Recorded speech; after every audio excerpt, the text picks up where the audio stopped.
What is going on, guys? This is All Gaming with my review of Naruto chapter 676, and holy crap, what a freaking amazing chapter this was. Now, that ending, I will definitely talk on that a little bit later on, but the chapter itself, it was just so freaking good.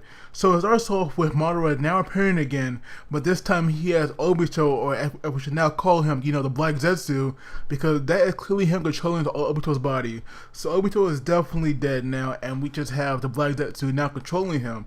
But we see that, with Madara now appearing, everybody's just looking at him, and we see that Madara definitely has both Renegons, and we see that they also put the eye that he took from Kakashi back to Obito's body, because we see that it was the Black Zetsu, which apparently already knows how the eyes work and can use it pretty well, because he used Kamui to bring them back. But I do wonder why did the Black Zetsu, have his other eye closed? Because you would think that, if he had both eyes open, then his Gamora could be much stronger, and if possible, he could fight along Madara, even though, that right there really would not be necessary. But we see now that Madara definitely overheard what they were saying, because he even said, I suppose if you all die together, that would also be called teamwork, wouldn't it? So Madara definitely heard them, and we see now that Naruto called out to Obito. But we see that that Naruto learned the sad news that Obito is definitely no more, but it's the Black Zetsu that not taking over his body. But he does say that, deep down in Obito's heart, he was praying and wishing that that Naruto would be alright. And so at least we know that Obito really became good again.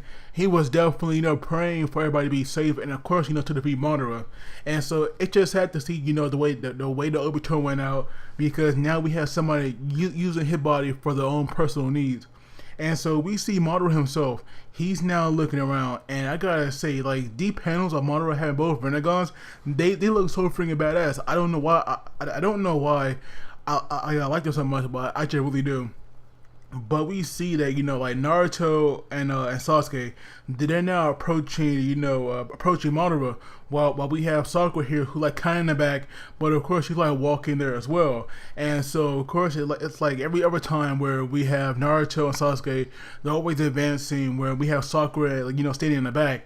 But now we see Sakura is once again using that seal on her forehead, and this time it's now extending to cover more of her face, and we see that she's actually charging in to take on Madara. And we see that that there clearly it does not work, as we saw her get impaled by one of the black rocks he can use. And so now we see Sasuke, he don't waste any time, and he made this Chidori this Chidori sword. And that right there was freaking awesome. But we see now that even though Sakura, she is impaled by that black rod that Madara is using, she is not giving up, and she actually plans on attacking him. But Madara already knows this technique, because he saw Tsunade use it. And so we see now that Sakura's hit, it actually got blocked by an invisible wall. And we see that Sasuke can hurt him as well. And now we see Naruto, he had to get in there and he saved Sakura. And so even though Sakura, could not hit Madara, I will say that I do give her props for, going in there and attacking him. Now here's where I have a problem with her, because we see that, Naruto, saved her, and he even pulled that black rod, out of her. And even though, she's telling Naruto not to worry about her, she actually wants Sasuke to. And that right there, it's really messed up, because we have Naruto here who is genuinely caring for you and worried about you, but you tell him not to. But you have a guy who does not give a damn about you, wanting to care. That right there it's just so freaking insane. It's like she's ignoring Naruto completely, and she only has eyes for Sasuke. That right there is just so messed up. But now we see that Madara, he can actually use limbo, and this time he made foreclose on himself. And that right there is impressive, because I thought that he could not use limbo anymore, but apparently he can, and this time he can use it more. So that right there is awesome. But Madara is not wasting time, and we see now that he flies into the air, and he now make all of these black balls and he shoots them out. And we now see that he uses a Rinnegan technique that we saw before. But of course when Madara does it, he does it on a much bigger scale, and he does it better. So he used Shibaku Tensei, and now we see that the earth itself is like breaking up and gathering into the air, and we see now that that Gara, Lee, and Guy, of course, they're not getting out of there. And of course, like Lee afraid about Naruto, but Gar was saying that that they'll be alright, they'll pull through. And now we see what Madara is really doing, as he made like all these massive pieces of land now falling on them. And now we see that not only does Naruto and Sasuke have to deal with this, but they also have to worry about those shadow Madaras as well. But luckily, like Naruto made those clones, and then we get like this one like really good panel that I definitely liked. It was like Naruto clone versus Madara shadows. That panel right there, it was just so freaking awesome. But now we see that Naruto and Sasuke, they're gonna handle these like massive pieces of lands, and we see like Sasuke new Susanoo, and Naruto here actually uses a tail beast bomb, Rasen Shuriken. So that was awesome.